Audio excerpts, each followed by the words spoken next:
Kalau saya ya hanya menjalankan apa yang sudah pernah ada zaman Bapak. Gusti, saya kemudian tanya nih,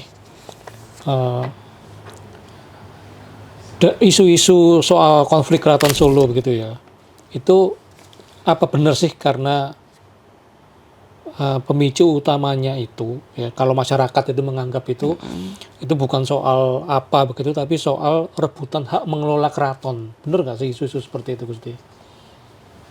Saya nggak tahu kalau mereka berpikir begitu atau Jadi saudara saya yang iya. di bagian sana itu berpikiran seperti itu. Kalau saya ya hanya menjalankan apa yang sudah pernah ada zaman Bapak.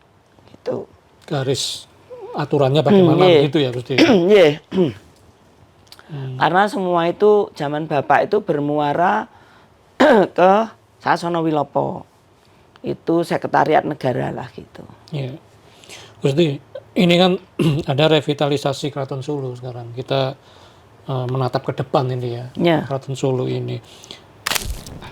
Nanti siapa yang akan mengelola Keraton Solo ini? Apakah dari pihak keraton dipasrai dana begitu dari pemerintah atau bagaimana? Enggak, dari dulu enggak. Dari dulu selalu dari pusat. Ya. Dalam hal ini PUPR ya yang sering itu mesti ditenderkan di mana di Jawa Tengah.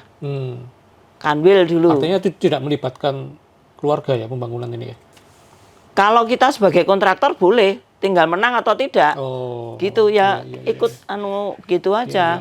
Kebetulan belum pernah dari dulu. Sebetulnya revitalisasi itu sudah bertahap gitu. Bahkan yang terakhir itu saja proposal dari saya. Gitu. Tapi karena kita sudah di luar ya dipasrahke kono gitu kan. Gitu pasrahke sono itu ya pastinya kontraktornya yang berhubungan dengan mereka ngaten. Tapi proses revitalisasi ini kan yang viral, yang gambar maketnya ya, terus kemudian penataan alun-alun yang maketnya desainnya kelihatan bagus begitu. Ini kan baru-baru ini saja, baru-baru ini muncul begitu. Itu sebetulnya memang sudah ada dari dulu atau memang barusan ini? Kalau untuk alun-alun baru. Dan kemarin kan sempat kita itu nggak diajak ngomong LDA. LDA-nya. Ya. Mereka masih berpikiran LDA itu sangat kental kepentingan Gusti Mung gitu. Nah, dengan peristiwa kemarin mestinya seluruh pejabat, baik dari pusat sampai ke bawah, sampai Pak Lurah, harus mengakui yang sudah eksekusi. Harus mengakui artinya juga harus mengajak komunikasi. Iya, semua harus ke LDA. Berarti revitalisasi itu soal konsep revitalisasi, penataan alun-alun yang katanya akan dikembalikan ke masa tempo dulu begitu ya, keraton zaman dulu itu tidak ada komunikasi dengan LDA itu? Dulu enggak. Jadi kita tahunya setelah kok mau dibikin pasir gitu. Nah, itu baru kita teriak-teriak kan. Kita nggak diajak ngomong kok. Ternyata kan sudah malah lebih jauh sampai pada nanti kalau sudah selesai akan dipasrahkan pengelolaannya itu sebuah yayasan. Yayasan apa ya, kan kita bingung semua. Nah, pada waktu itu kan proses hukum sebetulnya sudah selesai, sudah inkrah. Nah, karena ya pejabat itu masih leda-lede gitu. Mungkin masih ragu-ragu dengan putusan itu. Ya, kemarin sudah eksekusi ya sudah. Berarti kan sudah selesai hukum itu. Dan semua harus menghormati dan mengakui itu. Tadi Gusti Mung bilang awalnya tidak ada komunikasi, tapi sekarang sudah. Sudah. Dengan revitalisasi itu sudah ya. Sudah. Apakah awalnya itu ada yang salah desainnya itu? Terus kemudian misalnya dibetulkan begitu setelah ada komunikasi dengan LDA, kemudian bukan begini tapi begitu.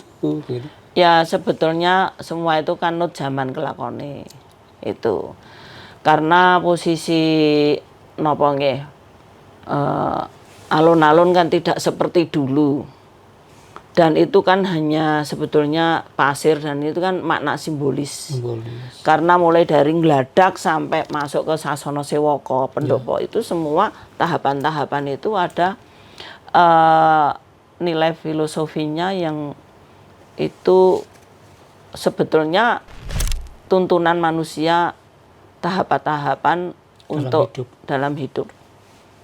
Untuk sampai kembali kepada sing gawe urip. Ada falsafahnya dalam gitu ya. Nggih. Nah itu arti terus soal pasir katanya nggak jadi itu Gusti. Di alun-alun itu. Itu memang permintaan kita. Alasannya apa Gusti? Nggih. Karena di dalam terakhir patokan kita itu zaman Pakubono ke-10 kan di situ sudah untuk bal-balan. Sepak bola. Nggak mungkin sepak bola ada di pasir. Itu. Dan fotonya juga kelihatan. Rumput. Walaupun hitam putih. Itu. Sudah kelihatan kalau rumput gitu. Gitu.